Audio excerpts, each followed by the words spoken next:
തലസ്ഥാനത്തേക്കാണ് തിരുവനന്തപുരത്ത് വഞ്ചിയൂരിൽ യുവതിക്ക് നേരെയുണ്ടായ എയർഗൺ ആക്രമണത്തിന് കാരണം വ്യക്തിവൈരാഗ്യമെന്ന നിഗമനം. ഷിനിയുടെ മൊഴിയെടുത്തെങ്കിലും പ്രതിയിലേക്ക് എത്താനുള്ള സൂചനകൾ പോലീസിന് ലഭിച്ചിട്ടില്ല. വെടിവെച്ച ശേഷം അക്രമി ആറ്റിങ്ങൽ ഭാഗത്തേക്ക് പോയെന്നാണ് കണ്ടെത്തൽ.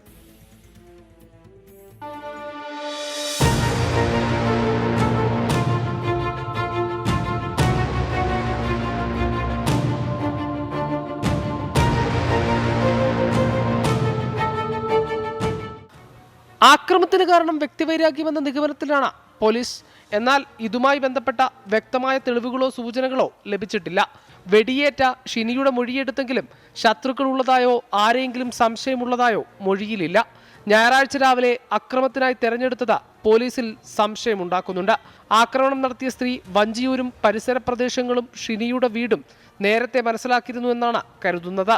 വെടിവെച്ച ശേഷം വ്യാജ നമ്പർ പ്ലേറ്റ് ഘടിപ്പിച്ച കാറുമായി പ്രതി ആറ്റിങ്ങൽ ഭാഗത്തേക്ക് സഞ്ചരിച്ച ദൃശ്യങ്ങൾ ലഭിച്ചിട്ടുണ്ട്. ആറ്റിങ്ങൽ ഭാഗത്തു നിന്നാണോ അക്രമി എത്തിയതെന്ന് വിശദമായി പരിശോധിക്കും. വ്യാജ നമ്പർ പ്ലേറ്റ് പരിശോധിച്ചപ്പോൾ പറണ്ടോട് സ്വദേശി കോഴിക്കോടേക്ക് വിറ്റ വാഹനത്തിൻ്റെതാണിതെന്ന് കണ്ടെത്തി. CCTV ദൃശ്യങ്ങളുടെയും വീട്ടുകാരുടെയും മൊഴിയുടെ അടിസ്ഥാനത്തിൽ പ്രതിക്കായുള്ള അന്വേഷണം ഊർജിതമാക്കിയിട്ടുണ്ട്. ഇവരെ പിടികൂടാൻ തിരുവനന്തപുരം ജില്ലയിൽ വിവിധ സംഘങ്ങളായി തിരിഞ്ഞുള്ള അന്വേഷണമാണ് വഞ്ചിയൂർ പോലീസ് നടത്തുന്നത്. 24 തിരുവനന്തപുരം.